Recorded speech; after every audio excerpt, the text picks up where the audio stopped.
All right, hello, listeners. My name's Bennett, I'm Joanna.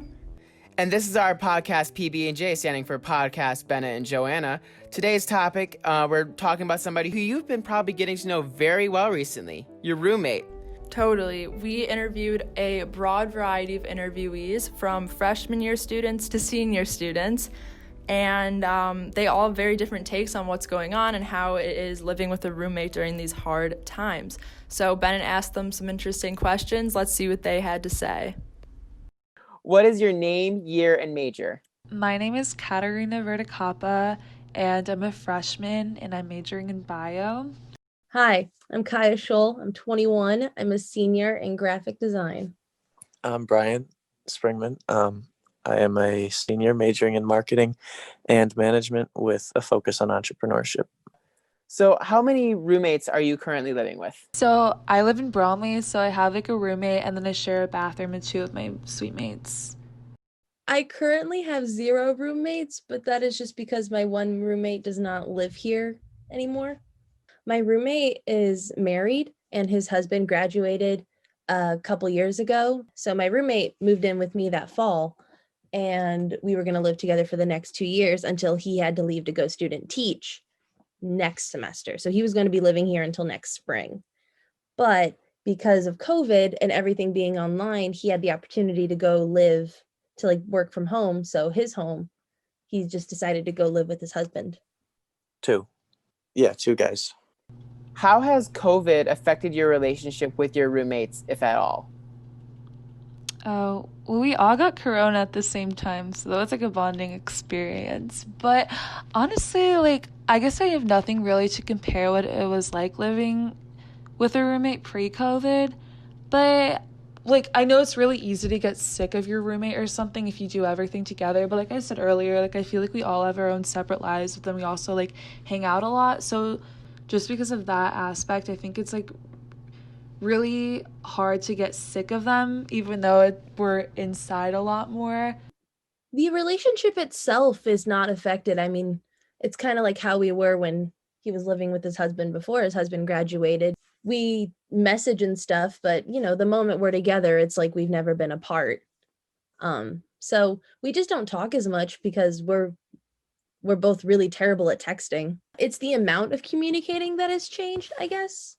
Like, we're not talking to each other about our everydays, but I mean, we're still close. I spend more time with my roommates, or at least I spend more time in my apartment.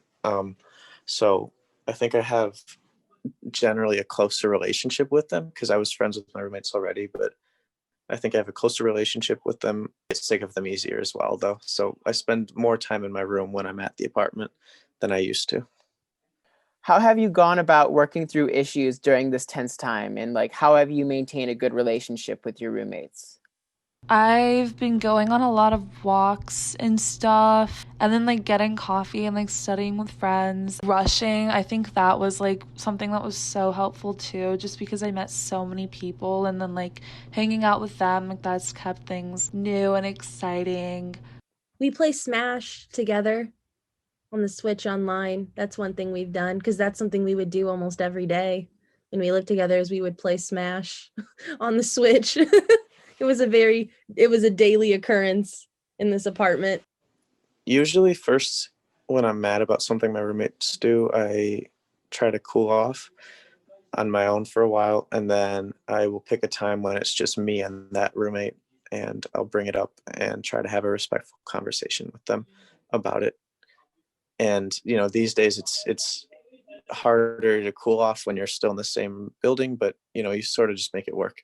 What tips or advice could you give our listeners that would help smooth some of the bumps in their roommate journey? I would say, like, honestly, if something bothers you, just be upfront, like, right away about it. If you keep things inside, it'll just boil up to a point where it becomes this huge thing when it could have been easily resolved with a simple conversation. I think the biggest thing is communicate your boundaries from the beginning. Create a roommate contract, create a chore chart, um, create all of these things from the beginning so that way you don't have to worry about building communication later on. Because then if you can communicate like that from the beginning, you can communicate like that throughout your entire time living together. If anything, it'll get better. try to compartmentalize things as often as possible. Don't expect it to be like a give and take where you clean up your roommate's stuff sometimes and they clean up your stuff sometimes, because people's perceptions of what is your responsibility and what's not are different, and it'll just lead to conflict. So, keep stuff that's your responsibility out of your roommate's life, I would say. Personally, my main takeaways from this as far as roommates go is be considerate, be communicative, make sure they know what's going on, and be respectful. I mean, it's really that simple, folks.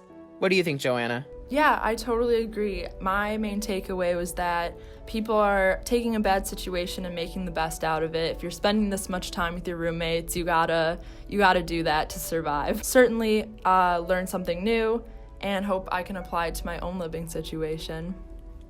And yeah, I hope our listeners can take something away from this too.